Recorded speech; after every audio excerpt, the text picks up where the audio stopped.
Hello, Wansi. You can just call me Vold, short for Voldemort. I never actually thought I would have a story to send you. This happened not long ago at my school, and it's one of the weirdest things that's ever happened to me. Me and 5 of my friends were skipping part of the lesson because we couldn't be bothered staying in class. And we went near the back of the school field, where there are bushes and trees near this fence. People go there sometimes because teachers barely check it, and it's quiet there. We were just talking normally and messing around when one of my friends suddenly stopped walking and looked ahead. I thought he was joking at first, but then I saw it too. There was this homeless guy sitting by the bushes with bags all around him and random rubbish on the ground. He looked rough as hell, like dirty ripped clothes, a huge beard, dirty yellow teeth, and he smelled bad, even from kind of far away. At first, he didn't notice us. He was just muttering to himself while looking through one of his bags.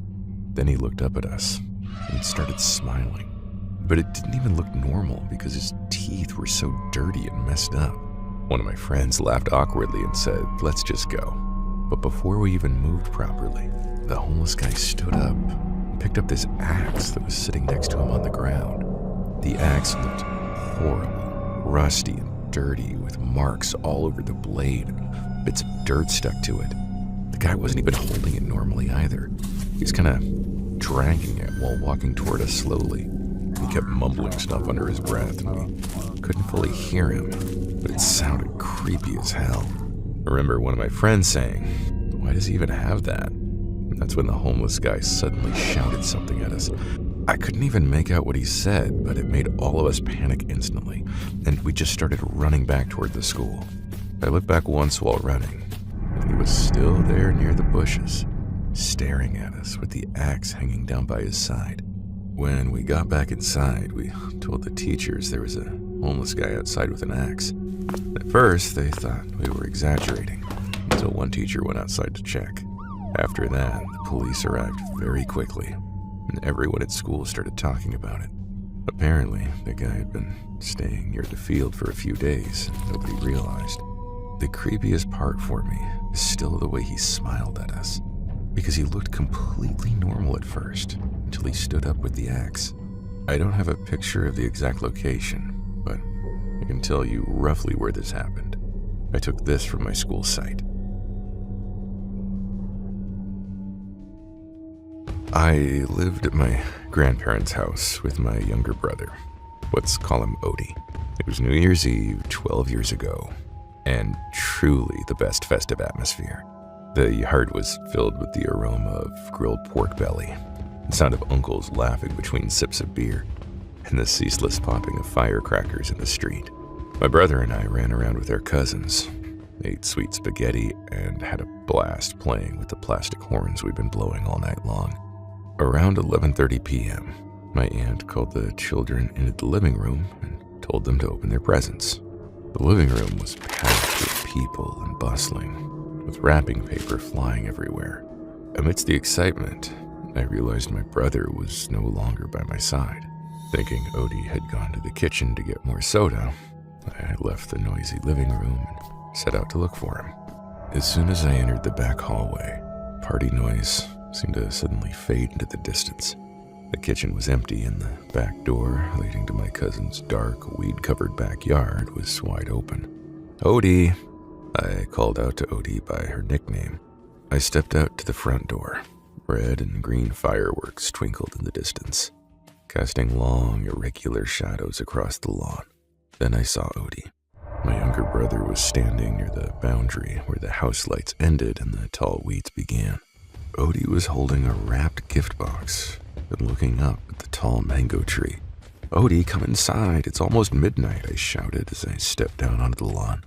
Odie didn't turn around, but pointed to a dark branch of the tree. "Kuya, look. A tall man gave me a toy." My mind went blank. I looked up. A man was crouching on a thick tree branch, completely hidden by leaves, barely visible only when the fireworks exploded. He was astonishingly thin, his skin pale, and he wore a dirty, tattered shirt. With a wide grin, a smile that revealed his teeth, he looked straight down at my younger brother. A huge firework exploded overhead, suddenly painting the yard in an intense red. The man slowly brought his long, bony fingers to his lips, signaling for silence. In his other hand, he held a heavy, rusty garden knife perched on the branch. Before I could even scream, the midnight countdown rang out inside the house. 10, 9, 8. Then the man suddenly fell from the branch and landed silently on the lawn right in front of my brother. Outside, the countdown instantly turned into screams. 3, 2, 1. Happy New Year. And the ear-splitting sound of fireworks shook the ground. Amid the deafening explosion, the man rushed forward and grabbed my brother's arm. Instinctively, I didn't run inside the house. Instead, I screamed with all my might. I ran across the wet lawn and threw a plastic party horn at the man's face. The horn hit him squarely in the eye. He hissed, briefly let go of my brother, and clutched his face. I gripped Odie's hand tightly and ran with all my might toward the bright, safe light of the kitchen veranda. We hurriedly rushed inside, slammed the heavy wooden door shut, and locked it. Just then, a loud thud echoed from outside the door. I ran into the living room and, crying, dragged Odie into the crowd of relatives. "There's a man in the yard. He tried to take Odie away," I shouted over the loud music. The festive atmosphere vanished in an instant. Uncles ran out to the backyard with flashlights and heavy sticks, and aunts locked all the windows. However, while they were scouring the area around the tall weeds and mango trees, the man was gone. All that remained was the gift box he had given to my younger brother. Grandfather carefully unwrapped the package, only to find no toys inside.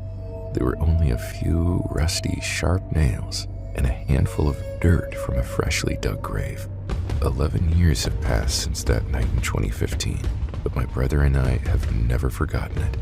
Every year on New Year's Eve, while everyone else admires the beautiful fireworks illuminating the sky, my brother and I stay inside, our eyes fixed on the dark windows.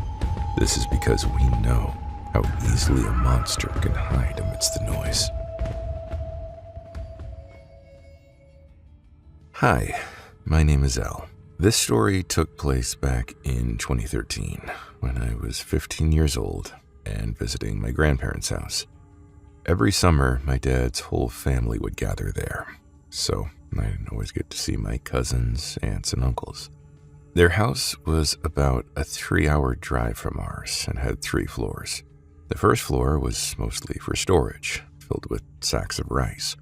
It had a staircase leading to the second floor, where the kitchen, bedrooms, and living room were. From there, another staircase went up to the third floor, which always gave me an unsettling feeling. The house was clean and well kept, but the atmosphere felt strange in a way I couldn't explain. The third floor especially creeped me out. It was dusty, cluttered with boxes, and looked more like an unfinished rooftop space. Oddly enough, there were always 2 small beds up there, even though no one used them. One night around 2 a.m., I woke up thirsty and decided to get some water. Before I stood up, I glanced at my family. Some were in bed, others sleeping on the floor. Just as I was about to open the door, I heard a telephone ringing from outside. It continued ringing even as I stepped out of the room. The phone was near the living room TV, and when I got closer, I realized it wasn't even plugged in. It had been broken for a while. I remembered my grandparents had unplugged it for that reason. I was already unnerved, but I continued to the kitchen for water. After drinking, I turned around, and that's when I saw her, a woman in white, hair covering her face, floating. I froze as she silently moved from the second floor to the third. Her movement was both fast and slow, as if time were warped. When she vanished, I bolted back to the room. Shaken and unsure whether to cry or wake my mom, I eventually just forced myself to sleep. The next morning, I told my aunt what happened, and her reply shocked me. She said they used to see the same figure when they lived in the house. Though it still scared them, they had learned to live with it. To this day, I don't know exactly what I saw. and after that experience, I have never returned to my grandparents' house.